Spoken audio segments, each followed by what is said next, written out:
Okay. Stand for the Pledge of Allegiance.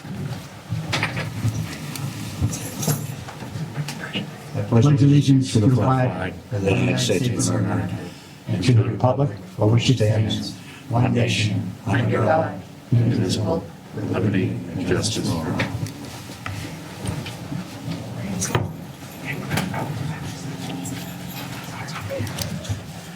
We'll begin the meeting with a moment of silence. And as we do, if we could remember the mother of Mike Cogran. He was one of our custodians. She just passed away. Steve Verrill worked on the Board of Assessors for over 20 years. Recently passed. And Bill Stafford, the husband of Beth Stafford, former select person and current chair of the school committee. To keep them in our thoughts, please, and prayers.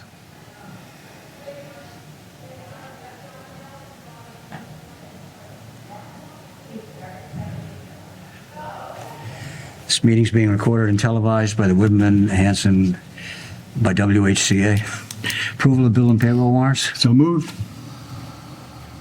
Second. It's up to you. Any discussion? All those in favor? Aye. Right. Motion to accept correspondence in the read file? So moved. Second. Any discussion? All those in favor? Public forum, now's the time for someone to speak on a matter that's not on the agenda. Who's here? And you are? Randy, how you doing? Good to see you, Randy. Randy Lamontina, 6 River Road, Sarah. Just a couple questions I have that I've asked the town administrator through the chair. A couple things that I think, from what we're reading in town, not exactly very clear to this point. So my first question would be, could you please explain the school's bond position and how that's going to affect the overall payment and how that will affect taxpayers? Then I'll continue my quick 2 other questions. You ready to answer? Sure, absolutely. So I did attend a meeting with the MFOB, the Municipal Finance Oversight Board. The district actually needed to contact them to get the bonds state rated rather than on their own, because they do not have both audits, the 22 audit and the 23 audit, which they're required to have to go out to the open market. So it was approved that they could go out with the state-rated bonds, which is actually a better rate than what they had when they last had a bond rating, active. Is that rating higher than what was initially planned? That rating more than likely is, yep, a little higher. We did, I have not with me, of course, I wasn't prepared for this question this evening, but we have a debt schedule right now. It's a preliminary. They plan on borrowing $30 million in May, and then the following year, I don't know, they're not sure how much, whether it's the balance. And what percent? I think that rating is, the estimate, I believe, was at 5%. I'll have to check. Okay. And my second and third question kind of run together. Again, you can't believe everything you read on social media. So, like when I sat up there, I always felt it was best, and I would tell people just come directly to me for information or another board member. Again, through the chair to the town administrator, I've read some things online recently that have really bugged me because I never saw it in the history that when I was on the board or on the finance committee. Is there any situation where a town employee would work 80 to 90 hours a week and not be compensated? Not that I'm aware of. Okay. Salaried employees, but I don't know salaried employees that work 80 to 90 hours. Could you think of any situation where a town employee would work and not be compensated fairly for their time? No, Okay. not unless they, And my second part of that question would be, could you please explain, I know we have 2 animal control officers in town. We have a day and then we have a night person that covers. Could you please explain their pay scale and how that position is paid? So that position is 19 hours for each ACO, 1 days, 1 nights. So it's 19 hours for each. And I think I know where you're going here. Joe Kenny, is that what you're? No, ACO being paid? there is no one I'm asking about specifically. Oh, okay. Again, it's just things I've read online, and unfortunately, it comes from a person that represents this town, and it's really bothered me for quite some time. So the day ACO is scheduled for 19 hours a week, That is what she's paid for. and then the night ACO is 19 hours a week. Correct. And I believe then they alternate weekends on call, correct? I believe they do. I believe they do. Okay. Again, it bothers me that an elected official would really make some very misleading statements on social media.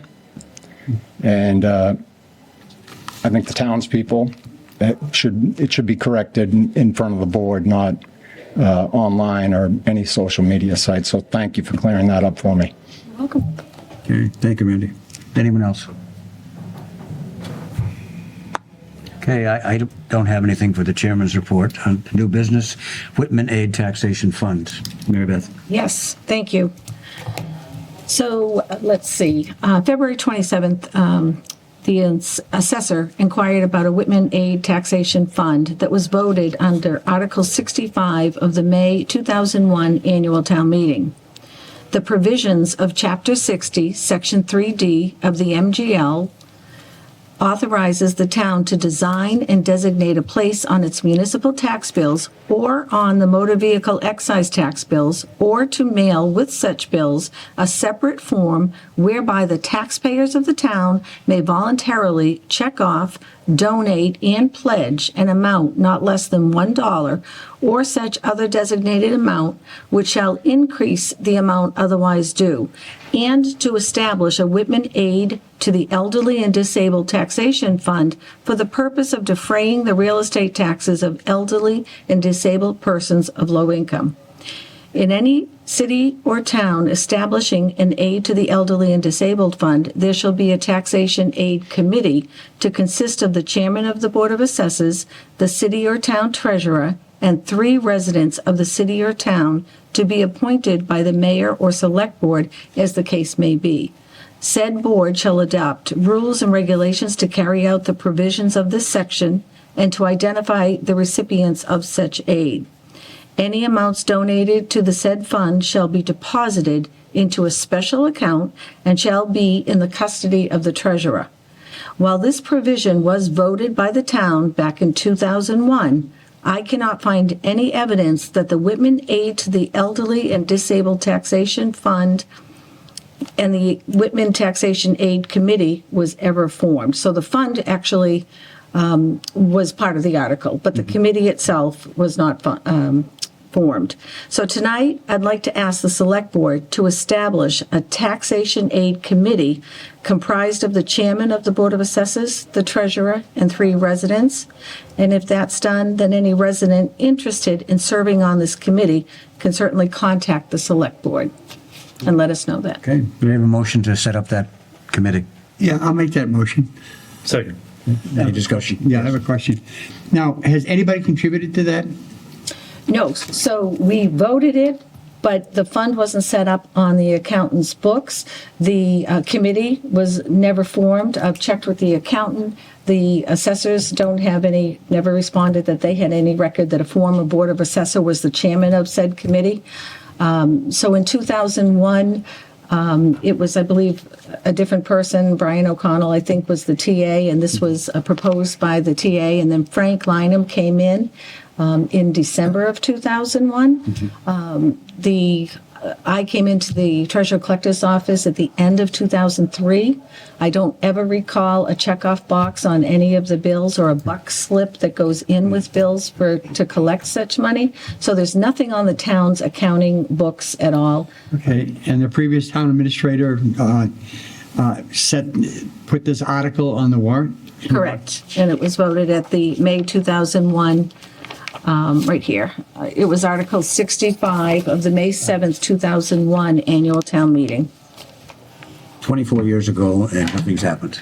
So no money was So- collected and, whoop, This vote will establish that if we take it, yes. John Galvin, 41 High Street. I did hear about this, and I want to commend the assessor's office for finding this, because this is something something like this I've been pushing for a while, and I'd like to volunteer to be a citizen on that committee. Oh, terrific. One down, two to go. Yeah. and I did hear that this was mentioned in the assessor circles at a meeting or something. Yeah. This came up to the assessors, so we can finish the process, but this is the next step. We can start to finish We the can process. start to finish the process. So we need a motion. to Okay, accept. I think we had a motion. We had a second. Any further discussion? So just in plain language, if people want to contribute a little bit more than what they're currently contributing, that'll go specifically for people in need, they can do that. This allows that to happen. Right, so a special fund would be set up, the money revenue would be put into that fund, and there is, I mean, I can certainly read more details here, just to say, the said board, the committee that's formed, shall adopt rules and regulations to carry out the provisions of this section and identify the recipients of such funds. So that committee would come up with the rules, regulations, and then who, decide on who qualifies. And this is when they pay their taxes. So say somebody's tax bill is 500 and they make out a check for $550 Right. or $510, whatever, that extra money over what the bill is will go to that fund. That's right. So code would be set up, an account on the general ledger and a code on the bill. It can go on a real estate bill from what I'm reading, or a motor vehicle excise bill. And the commissioner of revenue has to approve the checkoff box on the bill and so forth. Yeah, the way I understand it is it'd be similar to the community preservation, except it's voluntary. So anybody that volunteers to add the money in, then the committee would then, once the rules and regulations are set up, would take care of getting the money to who they think was best served. Correct. Hopefully as many as we can help. Correct. Sounds good. Thanks, Ron. All those in favor? Aye. Aye. Yeah, let's start the beginning of getting this on the ground. Vote to appoint Declan Ware as Veteran Service Officer effective March 3rd, 2025. Is there a motion? So moved. Is there a second? Second. Okay. So we did hire Declan Ware. He's just started on Monday, March 3rd. He's fresh out of the Army. He's from Hanson, and Declan is here this evening, and we are pleased to have him on board. So if you could sign his letter of appointment, we'll get him sworn in, and I just did. awesome. Would you like to say anything? Yes, I would. So just Carl has to sign it? Yeah. That's the board, okay. You. Yes, we need a vote. Declan Ware, not a resident of Whitman. I'm just going to lay that one out there. I'm a Hanson guy. It's a real honor to be fulfilling this position and being able to take care of the veterans of this community. I'm really looking forward to, getting after it and helping people. That's what I want to do.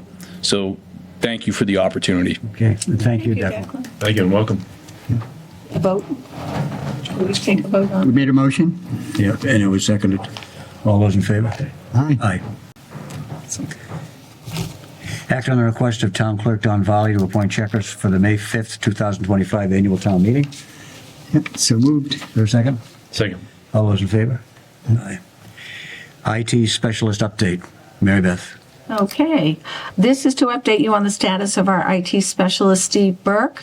The town was able to retain Steve and keep him here in Whitman rather than accepting a position in another community. He's been an exemplary employee and a true asset to our town. His knowledge and expertise are of the highest caliber. The IT director, Josh McNeil, strongly advocated to retain Steve in the town of Whitman. Steve's title has been changed, so he's now the Assistant IT Director, and we are so pleased that Steve decided to stay in the employ of Whitman.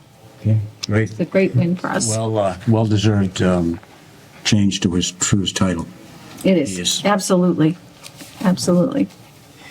Next item, to discuss the Assessor's Office Administrative Assistant job description. Yes, thank you. Did we vote that?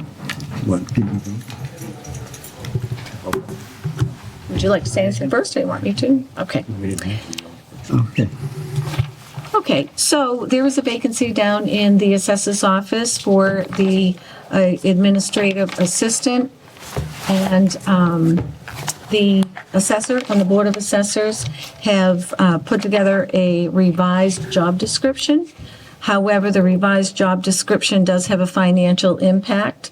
And so at this time, you know, looking at an override, it's not the time, I don't feel, to change a job description where it impacts the budget. So I would recommend that the job description remain as is, the current job description. Is there a motion to do so? I'll make that motion. Is there a second? I'll second. Any discussion? Yeah, Mary Beth, how long has that job description for that position been in effect? Oh, gosh. Let me see if I can find the date on the original. Quite a few years. I would say 10 I plus mean, it's years. standard. It's standard. It's standard, correct. We revised all of them in one particular year, years ago. Questions? All those in favor? Okay, to keep the same job description. And Mary Beth, you'll post the job and then inform the assessors to proceed with the hiring process. Yes, even though we had mentioned there was a soft hiring freeze, you and I had discussed that this position had become vacant, and so they will go ahead. I will put that in the newspaper and so forth. The applicants, you know, will come into the employment at Whitman address, and then I'll just forward all of those on to the assessor and the Board of Assessors Great. for hiring. Thank you. Okay? Budget update. Yeah, just real quick, actually. We've been working on the forecast, the override, really fine tuning the budget and really working on that 3-year projection. Mary Beth has done a ton of work on this. We're trying to get it out early so that I know we scheduled the meeting on the 25th, right, with the Finance Committee, but we want to get it out maybe a week and a half early so that people are able to process a little bit, give us some feedback. I actually think it's appropriate because it's a lot to take in, and you don't want people to have to take it in at the meeting. So anyways, we're trying to stay ahead of the curve by getting that done. We've made some good progress. We feel like we're just about there, so we should be sharing it shortly. Okay, anyone have any questions or comments? Okay. Town administrator's report. Actually, I just had a couple of things. At the last meeting, we talked about the articles that are on the books with the district and reconciling the articles for Whitman Hanson, for Whitman Share with our town accountant. So I did contact Wendy Kavicki, our town accountant, the next day and asked her to reach out to Stephen Marshall. She did. They reconciled the accounts. I think she's just waiting for one more piece they're checking on, but they're going to just close out all the articles they can, and it would only leave, I believe, maybe one on the books until, you know, we see the capital articles this year. So, and then the other item is we mentioned a couple of policies using free cash for OPEB for $140,000 a year, and then 10% for the capital stabilization fund. I'll have those and put those on the agenda for the 25th meeting to discuss. That's it. Thank you.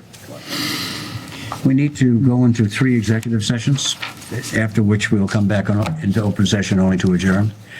The first is the executive session pursuant to Mass General Law, Chapter 30A, Section 21, Exception A3, to discuss strategy with respect to litigation in Christopher Lee versus the Town of Whitman, Brockton District Court, number 2515CV0016. Peter Rakin versus Town of Whitman, Brockton District Court, number 2515CV0017, and Eric Campbell versus the Town of Whitman, Brockton District Court, number 2515CV0187. If an open meeting may have a detrimental effect in the bargaining or litigating position of the public body, and the chair so declares. Second executive session, which would happen right afterwards, pursuant to Mass General Law, Chapter 30A, Section 21A, Exception 3, to discuss strategy with respect to collective bargaining or litigation if an open meeting may have a detrimental effect on the bargaining or litigating instigating position of the public body, and the chair so declares, regarding the Whitman Police Union, the Women Firefighters Association, Whitman Public Works Union, Whitman Public Library Employees Union, and Whitman Town Hall Employees Association. And finally, an executive session pursuant to Mass General Law, Chapter 38, Section 21A, Exception 7, to comply with or act under the authority of any general or special law or federal grant and aid requirements. And what we will be doing is reviewing and approving executive session minutes from 8/24/21, 9/13/2021, 9/28/2021, 10/12/2021, and 11/09/2021. Is there a motion? So moved. Is there a second? Second. Yes. Yes. Yes. We're in executive session. We'll, as I said, we'll come in to open the session only to adjourn.